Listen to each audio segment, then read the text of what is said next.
好重啊！拿一个大点的，就是盒子有点小。我还有个链子，还金项链，意外发现。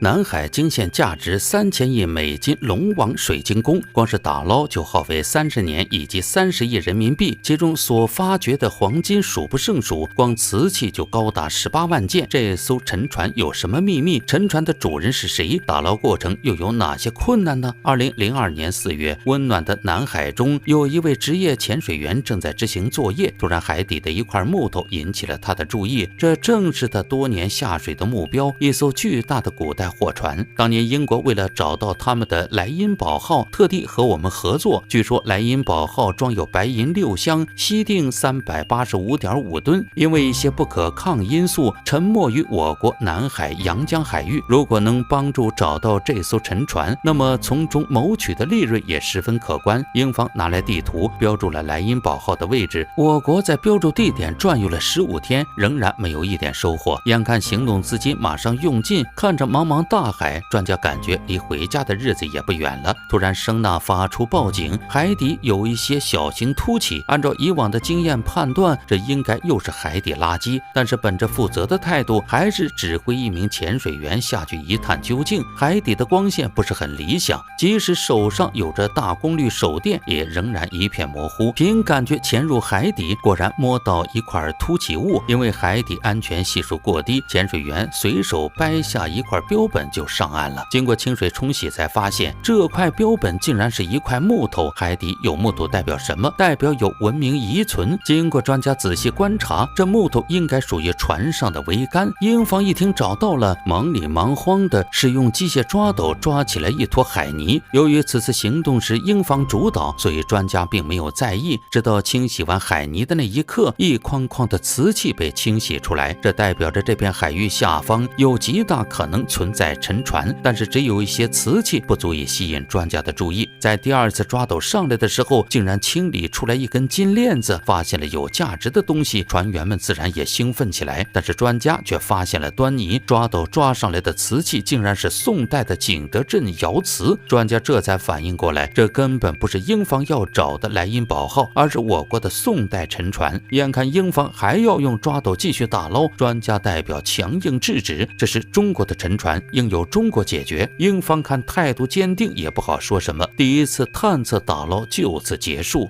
整个看上去非常的漂亮，有些专家认为这种熔螺可能属于月光熔螺这一类的，整个那个螺就像星光闪闪的珍珠一样，像珍珠。南海惊现价值3000亿美金龙王水晶宫，光是打捞就耗费30年以及30亿人民币，其中所发掘的黄金数不胜数，光瓷器就高达18万件。这艘沉船有什么秘密？沉船的主人是谁？打捞过程又有哪些困难呢？1987年4月，打捞船缓缓驶回港湾，将第一次打捞的文物发往广东省博物馆。接触这批文物的专家当时才25岁，入门考古行业才仅2年。这批文物之中，他最感兴趣的就是那根金链子，总长1.7米，重566克，表面有鎏金工艺。金链子一端打造成了挂钩，另一端则是几个金环，金环下有着醒目的葡萄刻花，带着几分异域风情。经过专家的考证，这应该是一根中亚地区的金腰带。如此奢华的金腰带，让专家们对沉船上的宝藏更是神往。但是奈何80年代的考古技术尚不发达，只好先将此事搁置，到2002年早早的再次启动这项发掘计划。海底的发掘工作十分耗费资金，甚至要高于陆地上的10倍之多。但是没有办法，如果放置不管的话，会有一些文物海盗将沉船拖到公海进行打捞，且为了文物的独特性，甚至会将相同的文物打碎。碍于这一点，专家只好先将沉船保护起来，发展海底考古的事业，是对这些文物海盗最有利的一击。由于资金的不足，这项工作也只停留在培养专业人才上。直到日方提供了30万元的资金支持，这项工作得以开始进行。工作第一步，先要找到沉船，探测船接手这一任务，先行出发。配备有先进雷达的探测船，接连几天都没有发现一点沉船的痕迹。难道说还是来晚一步，让文物海盗得手了？所幸15年前中英合作时的专家代表就在这艘探测船上。根据脑海中的记忆和雷达探测图对比，专家表示，向西偏移100米进行探测，果然发现了熟悉的海底垃圾。随即派出潜水员一探究竟，水下视野仍然浑浊，直到潜到海底已经是漆黑一片。凭感觉在海床上摸索，忽然摸到一块硬物，不想那么多，连忙联系队友。至此，这艘沉船再次被锁定位置。哎，好重啊！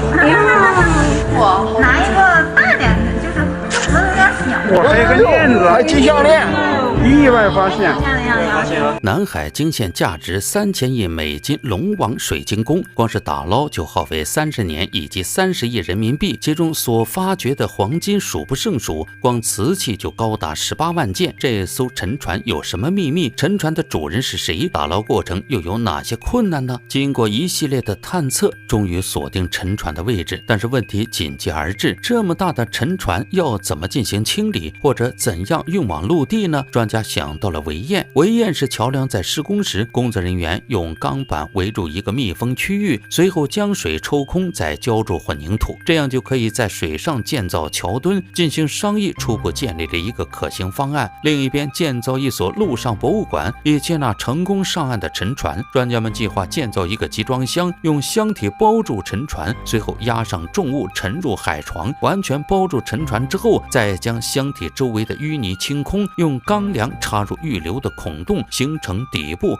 随后起掉整个箱体，带着它离开海底。计划成功实施，沉船成功进入名为水晶宫的博物馆中，随后就可以进行文物的发掘工作。博物馆之中传来一阵惊呼，在船体的左船舷的位置发现了一个漆帘，漆帘之中存放着大量的金器、金戒指、金项链、金耳环，全部都带着一些异域风情。这不禁让专家有了对船主人的猜测，难道这艘船是为外国人所有？随后便打破了疑虑，船舱之中保留着18万件瓷器，全部都是来自宋代的民窑。如果是外国的商人，不可能有如此之多的中国瓷器，而且还在船底发现了一个红色漆盒，这更加表明了船主的身份。至于那些异域的金器，应该是异域商人的随身首饰。整艘船清理完毕，也并未发现人类尸骨，也许他们在遇难时全都幸运地存活下来了吧。好了，今天的故事到这里就结束了，有什么想法可以打在评论区留言讨论。感谢你的耐心观看，点个关注，我们下期再见。